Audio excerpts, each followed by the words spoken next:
Oi, meu nome é Fabiane e esse canal aqui mudou, tá, gente? Mudou de dono, de dona no caso, agora sou eu a dona, não é mais o meu marido Leandro.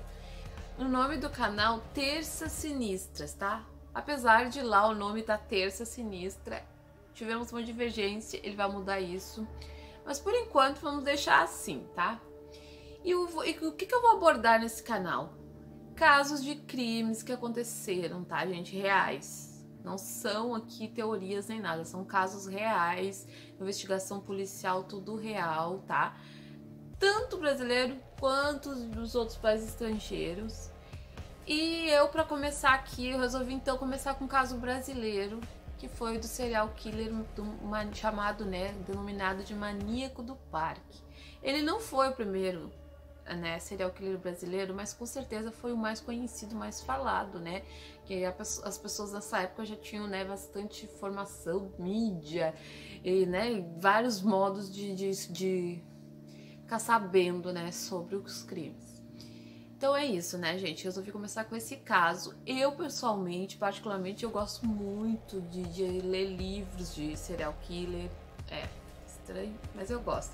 Gosto de assistir documentários. Eu gosto, sabe? Eu gosto. Meio estranho, mas eu gosto.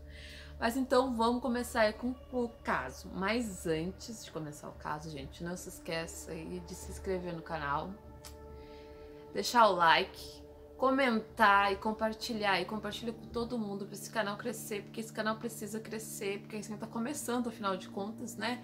Então vamos lá engajar o canal. Roda a vinheta aí e vamos pro caso.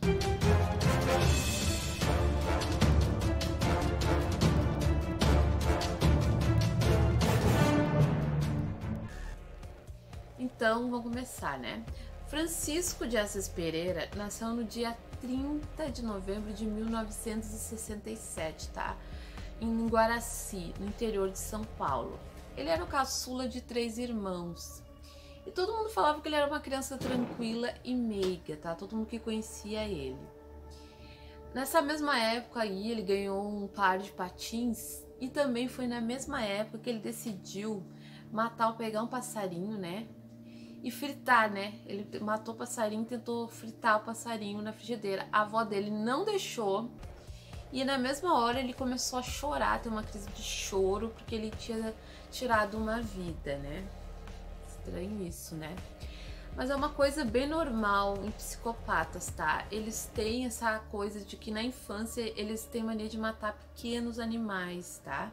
É tipo um treinamento ali, né, que eles já estão fazendo, né? Porque o serial killer, ele não tem empatia, gente. Então ele treina com os animais. Ele começa ali a ver até onde ele consegue ir e tal. E é meio perigoso, né, isso, né? A gente para pra pensar. Mas é difícil de diagnosticar um serial killer também, tá? É uma coisa que eu quero deixar claro aqui. E que realmente eles não têm empatia, é uma coisa realmente no cérebro deles. Eles não se conectam com outros seres vivos. Então, para eles é só um objeto, uma coisa ali que eles gostam de usar para sentir poder, para sentir prazer. Eu não sei, gente, direito, não sei. Mas vamos continuar aí com a história dele, né? Ele tinha, né, uma infância humilde, né, no interior como eu disse, de São Paulo. O pai dele, o seu Nelson, né, era pescador, né? E ele ajudou o pai dele com pequenos trabalhos, assim, de barqueiro. Ele chegou a ser frentista de posto. Ele fez vários trabalhos para ajudar a família, né? Porque eles eram humildes, né? Também, né, dizem, né, que uma tia dele, quando ele era criança, abusou dele, mas não se tem prova, né? E também quando ele era adulto, que um patrão dele também abusou dele. Mas também a gente não tem nenhuma prova. Bom, né, então o tempo passou, eles foram morar na capital de São Paulo. E o Francisco, ele patinava, tá? Muito no Parque do Ibirapuera. E ele começou a ganhar campeonatos e coisas de patins, né? E foi apelidado por ter essa habilidade, por gostar muito, assim, de aparecer de Chico Estrela. Porque ele adorou, né? Inflou o ego dele. E os pais dele, né, ficavam muito orgulhosos, guardavam todos os troféus, medalhas que o filho ganhava, recorte de jornal, né, como todo pai e mãe, né, toda a família, né, orgulhosa faz. E nessa mesma época aí, por conta, né, das dificuldades financeiras que a família dele estava tendo lá no São Paulo, eles resolveram voltar para o interior.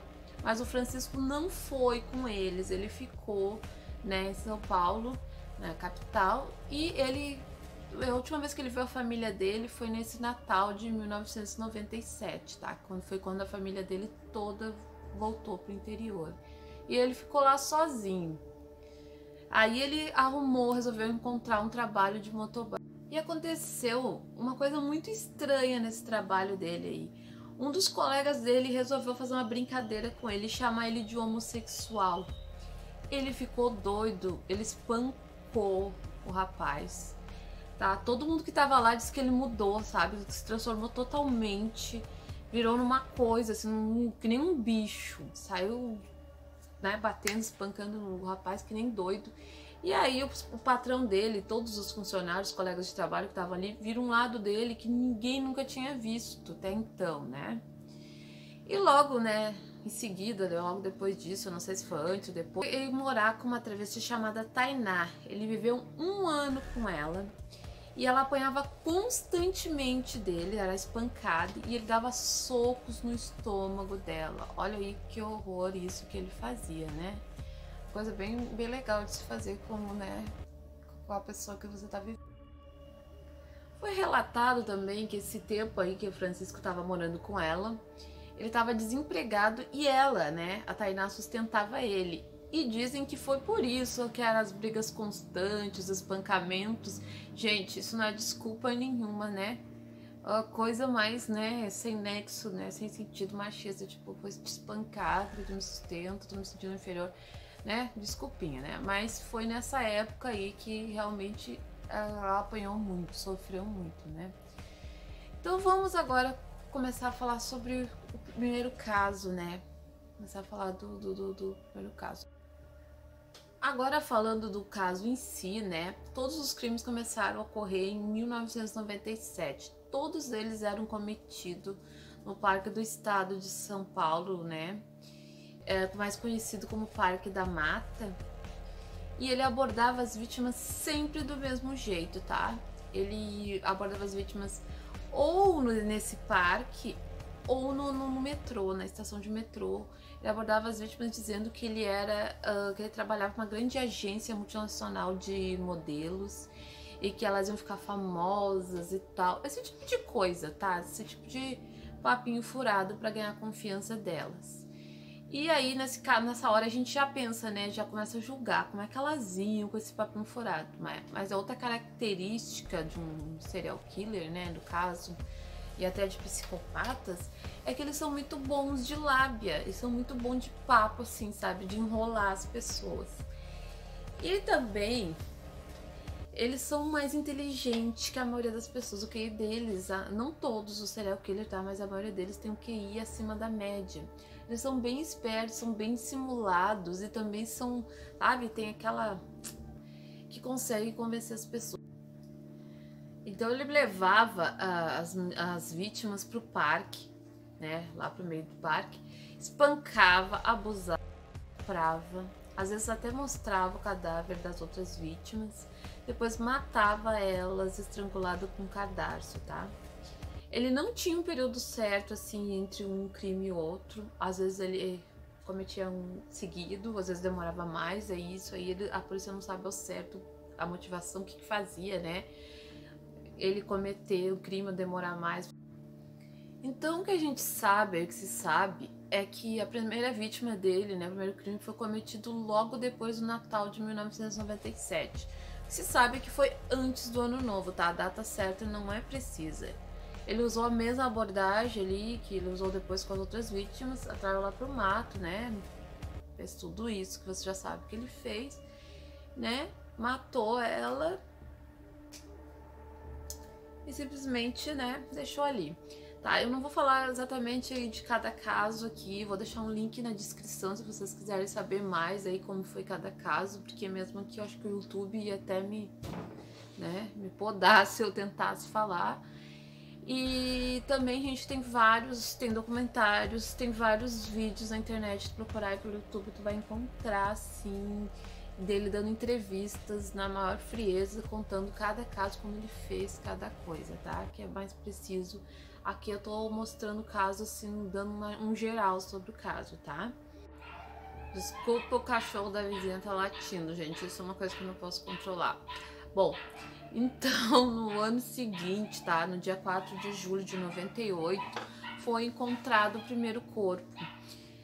Tinha um rapaz soltando pipa no parque e a pipa dele, né, caiu no meio da mata. Ele pensou assim, ah, tá perto, eu vou lá e pego. Quando ele chegou lá, ele esbarrou, né, com a primeira vítima. Na mesma hora, né, foi acionada a polícia militar. Até então, ninguém tinha ideia, né, que tinha alguém matando, né, essas moças, elas estavam desaparecidas e tal.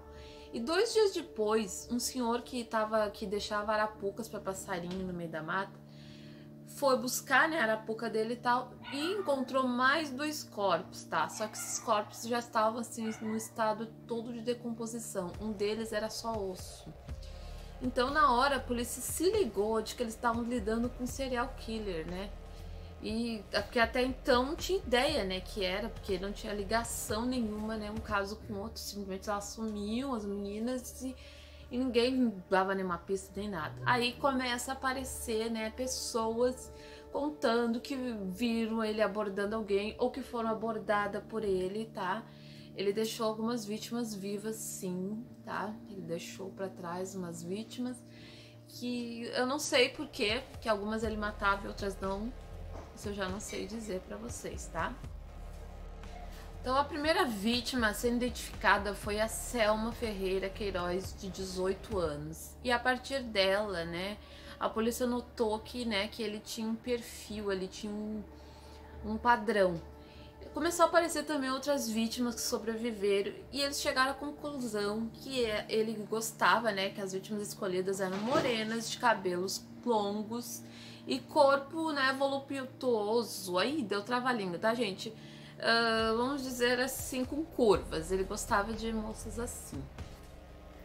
Aí, né, apareceu uma prima de uma das vítimas, que era a Raquel Queiroz, de 23 anos, tá? O nome da prima era Lígia. E ela contou que a prima dela tinha ligado pra ela e falou que tinha sido abordada, né, no metrô por esse rapaz, né, convidando ela para ser modelo, dizendo que ela ia ficar famosa, que ela ia trabalhar lá para uma marca multinacional de cosméticos e tal. E a prima dela aconselhou ela, né, dizendo que era muito perigoso, né, e que alguém que ela nem conhecia, que abordou ela assim no metrô, né, e que não era para ela ir. Ela concordou com a prima dela que realmente era uma coisa muito perigosa, mas ela acabou indo, né? Porque no mesmo dia ela desapareceu. E aí a prima, né, foi até a polícia e contou tudo, e graças à prima dela conhecer tão bem ela, né, e tal, ela conseguiu falar como seria, né, mais ou menos o Francisco. Ela falou que ele devia ser bem apessoado, no caso, moreno, ter uns 30 anos aí de idade, ter bom papo, né?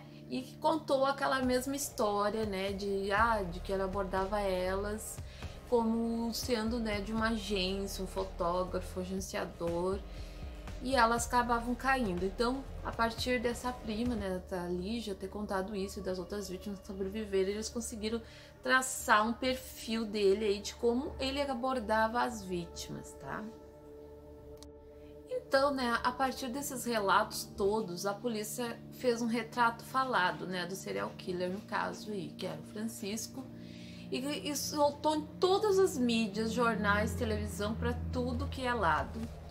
E aí uma das moças que foi abordada por ele, tá, começou a aparecer, né, várias outras vítimas no caso aí, né, depois de ver o retrato falado dele, que aí foi que as outras vítimas começaram a aparecer.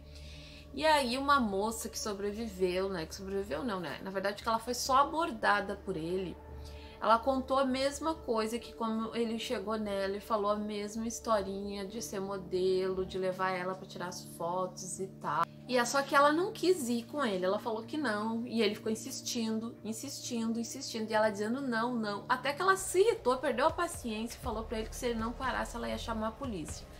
E mesmo assim ele deu o telefone para ela, tá? E ela, por um acaso do destino, eu não sei o que se passou na cabeça dessa moça, ela guardou o número de telefone. E aí ela ligou, né? Ela foi na polícia e deu o número de telefone para eles.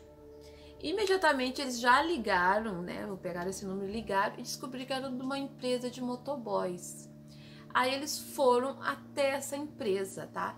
E ele usava o nome para atrair as moças, ele não usava o nome dele, é óbvio, né? Era Gian, tá? Ele era um fotógrafo chamado Gian, um agenciador chamado Gian. E aí eles chegaram lá na empresa. Esses cachorros. Meu Deus. Moto, cachorro. Desculpa, os cachorros continuam. Ai, pincher, né? Aí eles chegaram lá na empresa, né, de motoboy, e o dono da empresa falou que não tinha nenhum Gian que trabalhava lá, mas que ele tinha um funcionário que tinha se demitido de repente, assim, do nada, e que o nome dele era Francisco, tá? E ele tinha deixado uma carta e um recorte de jornal que falava exatamente, né? Tinha o retrato falado do maníaco do parque e tal. E na carta ele agradecia muito pela oportunidade que o chefe tinha dado para ele, mas que ele tinha que partir, tá? Bom, ele falou também que não era a primeira vez, né, que a polícia ia atrás do Francisco, né, lá na empresa. Que a polícia, né, a delegacia de pessoas desaparecidas já tinha ido atrás do Francisco por causa de uma ex-namorada dele chamada Isadora Freckel. E queriam saber, né, se ele tinha alguma ideia de onde, do paradeiro dela, onde ela estava, né? A Raquel Freckel, né, Freckel, ela era uma estudante de 18 anos, tá? E o pai dela, Cláudio, ele tinha ido na delegacia prestar queixa no dia 10 de fevereiro, porque ele disse que quando a filha dele saiu de casa, ela saiu com 2 cheques, né, em branco, e, né, apareceu um dos cheques aí, né? Um dos cheques foi usado para comprar um capacete numa loja, né? Mas voltou porque a assinatura do cheque era falsa. Então, né, o banco avisou, né, o pai dela, que foi até a loja resgatar o cheque. Lá ele descobriu que um rapaz de capacete tinha usado o cheque para comprar um capacete, né? Ele tava de capacete, não deu para ver o rosto. E a pedido, né, do rapaz da loja, ele pediu pro Francisco deixar um número de telefone atrás do cheque, né? Ele deixou o número, né, e a polícia pegou o número e ligou pro Francisco. Ele foi até a delegacia prestar depoimento, né, sobre, né, o cheque, o desaparecimento no caso da Isadora, que ela nessa época ainda estava desaparecida. E ele, né, como um bom paputo, com uma boa lábia que tinha, ele foi. E lá ele contou que o pai dela não... Desculpa a moto, gente. O pai dela não aprovava o namoro dos dois, porque eles vinham de uma classe mais alta e ele era pobre e tal. E que ela tinha dado um dos cheques para ele comprar o capacete, tá? O pai dela negou tudo, disse que nem conhecia ninguém chamado Francisco, que a filha dele não tinha nenhum namorado e que essa história não fazia nenhum sentido. Mas não adiantou nada, né? Porque a polícia igual não fez nada, né? Não ligou uma coisa na outra e deixou ele sair de boa para ele continuar, né, cometendo os crimes que ele continuou cometendo, como a gente sabe. A polícia, né, achou que ele era só um oportunista, né? Mesmo o pai dela insistindo que era tudo mentira, ele liberou ele. Aí ele saiu, ele foi na mesma noite, ele foi na mata onde estava o corpo, né, da Isadora, levou ela para um outro, pro meio de um outro, né, fez um outro, tipo, uma outra clareira, né, ele não fez, né, ele levou ela para uma outra clareira, atirou gasolina e fogo nela, né, porque ele ficou com medo de ligarem ele ao crime, né. Então ele fez essa barbaridade, não bastava tudo que ele já tinha feito, ele resolveu então, né, arrumar. Eu fico pensando nesse caso aí, que se não era mais fácil ele ter escondido os corpos, ele deixava os corpos, ele gostava de ver a obra dele ali, ele tava, né, sei lá o que ele tava pensando, que ele tava fazendo na cabeça dele, né, gente? Porque ele não enterrava as moças, né, ele deixava elas ali, até apodrecer no meio do nada, no meio do mato. E aí a Isadora, como eu disse, como ele tinha ligação com o caso por causa do cheque, ele atirou o fogo no corpo dela aí, para não ter como identificar nem ligar ele a ela. Então, uma outra moça, né, uma vítima, né, que sobreviveu, ela contou também como aconteceu. Foi do mesmo jeito, ele contou aquela mesma historinha, pegou, abordou ela no metrô, que ela ia ser modelo e tal, né? E ela disse que ela queria pensar, tá, um pouquinho, ele disse que não, né? Na verdade, ele deu o cartão pra ela e deixou ela pensar um pouco. Aí ela ligou pra ele disse que já tinha que ser na hora ali, que ele já tava com tudo montado lá no meio do mato, gente, tá? Tava esperando ela lá no meio do mato já, a equipe toda de produção já tava lá, fotógrafo, tudo, e que tinha que ser na hora. E ela foi. Chegando lá, ele começou a bater nela, espancar ela, abusar, xingar, fazer de tudo, né? Que pode imaginar. E aí, né? Espancou, fez de tudo, amarrou a alça da bolsa dela no pescoço dela e mostrou, falou pra ela que ele já tinha matado outras mulheres e que se ela se comportasse, ele ia soltar ela. Aí ele falou pra ela contar até 2000, depois ela podia ir embora. E que ela que não tentasse sair antes, porque ele estaria de olho nela. Então ela ficou lá contando, né, até 2000, saiu e pediu ajuda, foi no meio da estrada, tava um carro passando, ela pediu ajuda.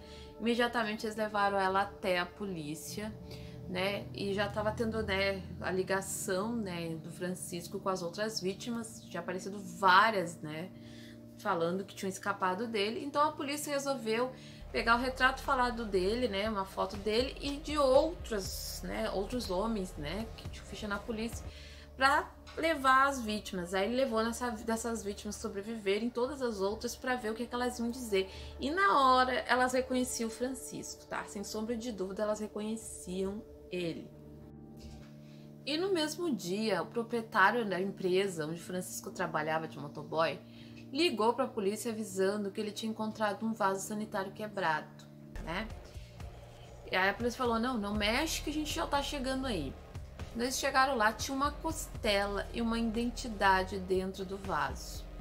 E essa identidade era da última vítima que eles tinham encontrado na mata, que era a Selma, tá? Ao todo, foram encontrados 8 corpos na mata. E quando o Francisco, né, viu que o retrato dele falado estava em tudo que era mídia, tudo que era lugar, ele fugiu, foi para o Rio Grande do Sul, morar em Itaqui. Lá ele fez amizade com alguns pescadores, né, e ele falou que o nome dele era Pedro. Só que um dos pescadores, né, ele tinha ido, acho que numa loja, alguma coisa no centro, e viu o retrato do Francisco, né, na loja, né, estampado lá na loja, e ligou para a polícia e falou que ele estava lá. Então, depois de 23 dias, né, que ele estava desaparecido, o serial killer mais famoso do momento foi encontrado, né, no Rio Grande do Sul, em Itaqui. A polícia, na verdade, pediu prisão preventiva, né, para ele, e ele continuou alegando que ele era inocente, que não era ele, que as pessoas estavam confundindo ele, né, com outra pessoa, né. Claro que ele não ia dizer, sou eu sim, gente, me prenda, ó, eu aqui, né, você tava fugindo. Só que, né, toda a mídia, todo mundo tava em cima do caso, muito em cima, pedindo para ele ser preso. Ninguém, né, todo mundo tava enlouquecido. Esse caso, assim, ele ficou conhecido, no, acho que, não sei se no mundo todo, mas pelo menos no Brasil todo só falava nisso. Até, né, nos programas de TV era esse assunto. Então, realmente, ninguém tava acreditando na inocência, queria que ele fosse preso logo, né. E aí, levaram ele, né, pra delegacia, aí ele contou que ele fugiu para o Paraná e lá ele pegou uma carona para o Rio Grande do Sul, mas que ele tinha passado também pela Argentina. Então, depois, né, ele ficou alegando inocência, mas depois de 72 horas de interrogatório, ele finalmente assumiu, tá? 9 assassinatos e 5 casos de estupro, né, que no caso, né, que ele deixou sobreviver. E ele também disse, foi nessa hora que ele começou a falar sobre um lado obscuro, um lado ruim que ele tinha. E essa fixação, né, que ele tinha por mulheres. Ele disse também que tinha uma voz dentro dele, né, que mandava ele fazer tudo isso. Tem um vídeo no YouTube que ele fala, quando ele tá contando sobre os crimes dele lá, de tudo como ele cometeu. E que ele fala que só de se lembrar, né, de cada vítima ele ficava excitado. Bem normal, né? Ele contou também que ele sentia vontade de literalmente comer as vítimas, tá? Canibalismo mesmo. Que ele ficava tão doido nessas horas que ele sentia essa vontade. Inclusive, algumas vítimas foram mordidas por ele, né? Até conseguiram, né, associar com a arcada dentária, né, dele, porque ele mordia os corpos, alguns corpos ele tinha mordido, outros até as que sobreviveram ele deu dentadas no corpo, sabe? E, né, bem louco. E aí conseguiram, né, pela arcada dentária também mais uma prova de que ele era o criminoso realmente, tá? Então ele falando aí desse lado obscuro dele aí de boa aí, querendo colocar a culpa em outra coisa, que é uma tática que alguns serial killers usam muito para eles não irem preso, tá? Porque daí eles vão para lugares, instituições, para tratar a mente, que é a cabeça, né? E eles saem mais rápido. Mas a gente tem que pensar que, gente, que mesmo que seja um problema mental, psicopata não tem cura. Se ele sair, ele ficar lá na cadeia e sair, ele vai voltar a cometer os crimes. Não é 100% provável, mas é quase exatamente provável que ele vai fazer de novo. Não tem um remédio, não tem uma cura para isso. Então, se tu deixar ele solto, ele é um perigo para a sociedade. Ele vai matar de novo. Então, não adianta, ele não tem cura. O único jeito é ele ficar preso, né? Então, não adianta botar ele, eu vou levar para uma instituição de pessoas com problemas mental ali para ver, dar um remedinho para acalmar. Não adianta, gente. Psicopata, né? No caso, serial killer, no caso, né? Psicopata serial killer, que é esses que cometem crimes em série, eles não têm cura. Psicopatia não tem cura. Infelizmente, é uma doença sem cura. Então, né, depois dele confessar os crimes, ele levou a polícia até onde estava o corpo da Isadora aqui, né, que foi aquela moça que eu falei que ele queimou, que era o único corpo que eles ainda não sabiam onde estava, que eles não tinham encontrado. Então, lá a 200 metros, né, de uma clareira, onde eles já tinham encontrado alguns outros corpos, estava o corpo dela, estava o esqueleto, no caso, da Isadora, né. E a polícia conta que no momento que ele andou no parque, ele mudou totalmente, que ele ficou muito estranho, muito obscuro, começou a falar desse outro lado dele aí, começou a agir de um jeito assim estranhíssimo, que eles notaram que ele tinha mudado completamente, ele começou a contar exatamente o que ele tinha feito, tipo, sabe? Era uma coisa muito estranha mesmo de se ver, inclusive nas entrevistas, se vocês assistirem, vocês vão achar muito esquisito mesmo. A polícia relatou que não só ele mudava quando ele estava dentro da mata, mas ele mudava de personalidade dependendo da pessoa que estivesse perto dele. Que quando a mãe dele chegou, ele virou uma criança, se sentou no colo dela e começou a chorar muito, muito, muito, muito, tá? Então, ao todo, ele confessou 9 assassinatos, mas daí ele negou as vítimas que sobreviveram, ele disse que não foi ele, tá? Mudou de ideia, ele não fez nada, não sei de nada, né? Que... sabe, né, que às vezes meu advogado aconselha para pegar menos pena, eu não sei como isso funciona direito, né, só quem faz advocacia aí sabe.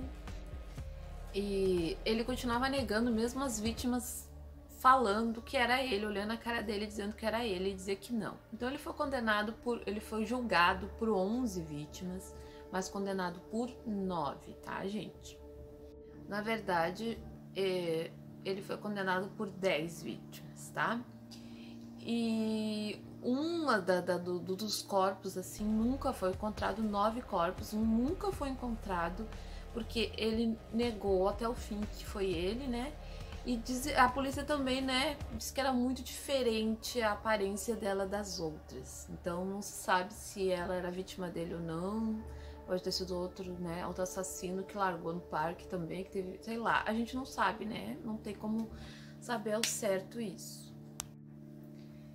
Então, ao todo, ele foi sentenciado a 271 anos em regime fechado, tá? Por ocultação de cadáver, estupro, né, assassinato e atentado violento ao pudor. Só, né, que tem um porém. No Brasil, a lei impede que uma pessoa fique mais de 30 anos presa. Acredita nisso? Pois é, aqui não tem perpétua, não. Mais de 30 anos preso em regime fechado. É incrível, né? Ele está preso desde 98. Então, gente, façam as contas aí, né? Ai, ai. Ele cumpre pena em Itaí, no interior de São Paulo, uma penitenciária para criminosos sexuais. O mais incrível, né, dessa história toda é que em todo caso de serial killer tem mulheres que ficam fascinadas por ele. Incrível, ele recebeu muitas cartas na prisão de mulheres querendo casar com ele, ficar com ele, incrível. E ele acabou se casando com uma senhora de 60 anos de idade, gente, vejam só, né? Ai, meu Deus, é louco. Mas a gente vê que como é esquisito essa coisa, essa fascinação por serial killers. Olha, eu gosto de ver os documentários, não acho que eles são de pessoas legais, não quero me casar com nenhum não, tá, gente? Eu vou deixar bem claro. Tem um documentário na Netflix, tá, gente? Falando sobre o caso dele e outros casos junto, tá? Até espera só um pouquinho que eu vou ver o nome. Ele chama Investigação Criminal, tá? Meu marido fala que eu digo muito tá. Mas então é isso, gente. Como eu disse, eu vou deixar o link aqui embaixo de um dos vídeos lá, e aí vocês procuram mais informação se vocês tiverem estômago para ver as entrevistas dele, porque tem que ter muito estômago, né? Porque o cara é sinistro. Então, se vocês quiserem também assistir o documentário, eu prefiro mais assim assistir o documentário, porque é um pouquinho tipo mais, né? Um pouquinho mais light, né? Do que direto com a entrevista dele, porque a entrevista realmente é muito sinistra. Ele fala muito desse lado obscuro aí que ele tem dentro dele. Ele até se converteu na cadeia. Mas olha, gente, eu não sei, tá? Eu só sei que é muito estranha essa história, é muito sinistra realmente. Então eu resolvi trazer esse primeiro caso. Espero que vocês tenham gostado. E não se esqueçam de deixar o like e se inscrever no canal, tá? Aí semana que vem eu venho com uma outra história aí. Vamos ver como é que vai ser aí. Como é que é engajamento desse vídeo. Então espero que vocês tenham gostado. Já falei isso, né? De novo, tá? Beijo.